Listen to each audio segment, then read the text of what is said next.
로마서 14장 1절에서 12절입니다. 1절에 믿음이 약한 자의 의견, 견해는 헬라어로는 양심의 문제라는 단어입니다. 양심의 문제란 하나님이 특별히 말씀하시지 않은 관습을 일컫죠.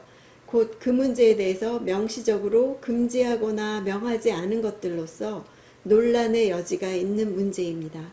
대개 사람들은 양극단 중에 하나를 선택하죠. 로마 교회 성도들은 먹는 것과 날에 관해서 무엇이 옳은지 의견의 일치를 보지 못했습니다. 바울은 믿음이 약한 사람은 행위로 구원받은 것이 아니라는 복음의 핵심을 놓치고 있다고 보았습니다.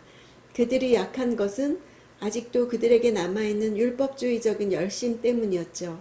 로마 교회 안에 유대인들은 계속해서 음식물과 안식일 등 날에 대한 유대 규정들을 준수하고 있었습니다. 반면에 믿음이 강한 그리스도인들은 우리가 은혜로만 구원받은 것을 알기 때문에 고기를 먹는 것과 같이 스스로 자유롭게 결정할 수 있는 영역이 있다는 것을 이해하는 사람들이었습니다. 음식과 날에 대한 문제는 본질적이지 않습니다.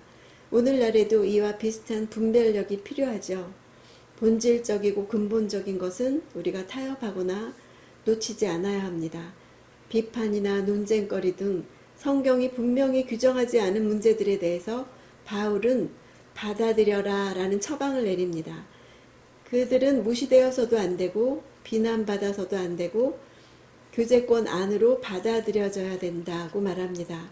그러나 무조건 다 받아들이는 것이 아니라 우리가 회개하고 그리스도를 믿을 때 하나님이 우리를 받으심과 같이 확신이 약한 자들을 받아들이는 것입니다. 받아들이다를 원어로 볼 때 참아준다기보다는 환영하다는 뜻이 더 강합니다. 누군가를 자신의 모임에 받아주고 사랑해준다는 의미입니다. 그의 견해를 비판하지 말라, 논쟁거리로 삼지 말라는 것은 연약한 사람들의 염려, 망설임에 대해서 다투려는 목적이나 심판하는 목적을 위해서가 아니라 따뜻하게 환영하는 마음으로 존중하면서 받아들여야 한다는 것입니다. 왜냐하면 연약한 자의 행동은 믿음을 조차 행한 것이기 때문입니다.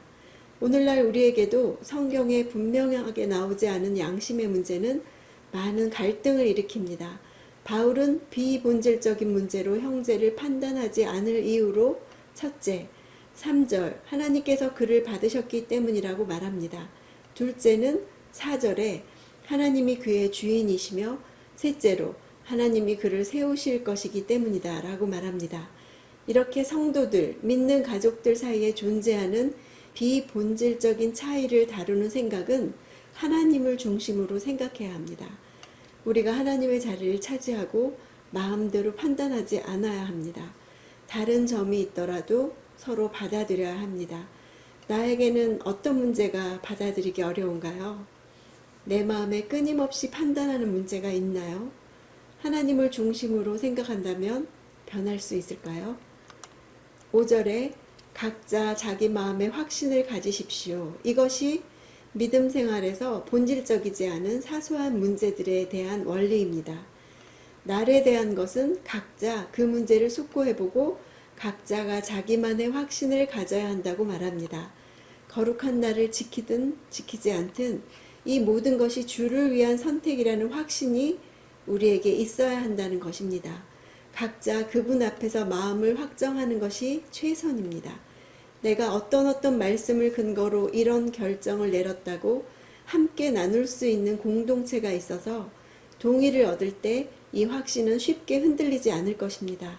하나님 앞에서 정한 것이지만 공동체가 영향을 받는 문제이기 때문이죠.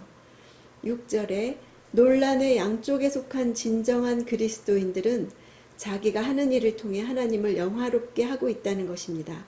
하나님의 영광을 위해 먹을 수도 있고 거부할 수도 있습니다. 하나님은 주를 위해 감사하는 마음에서 나온 것이라면 어떻게 순종할 것인지를 놓고 서로 다른 선택을 하더라도 용납하십니다. 7절에 사소한 차이를 다루다가 그 사소한 문제를 삶과 죽음이 걸린 거대한 상황으로 옮기는 이유는 정말 중요한 문제를 정면으로 마주해라. 우리 삶의 중심에 둬라. 그것이 작은 문제의 해결책이라는 점을 말해줍니다.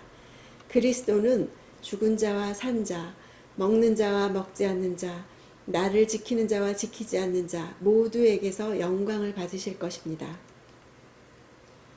9절에 하나님의 목적이 무엇인가? 그리스도를 보내 우리 죄를 위해 죽으시고 다시 살아나도록 하신 하나님의 목적은 죄의 지배 아래 노예로 살던 우리를 값주고 사서 그리스도의 주 되심 아래 종이 되게 하시는 것입니다. 우리는 그리스도의 종이 되도록 부르심을 받았습니다. 하나님이 우리에게 원하시는 바를 알고 우리 삶에 대한 하나님의 목적을 아는 것이 본질입니다. 12절 우리가 다 하나님의 심판대 앞에 서서 저마다 하나님 앞에서 자신의 삶을 해명하게 됩니다. 이 땅에서 나를 향한 하나님의 목적을 어떻게 성취했는지 말하게 될 것입니다.